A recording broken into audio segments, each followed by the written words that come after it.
The 9 planets or Navagraha play vital role in one's destiny.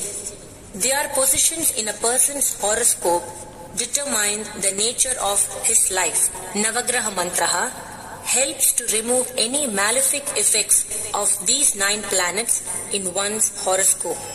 Atha Navagraha Mantraha Om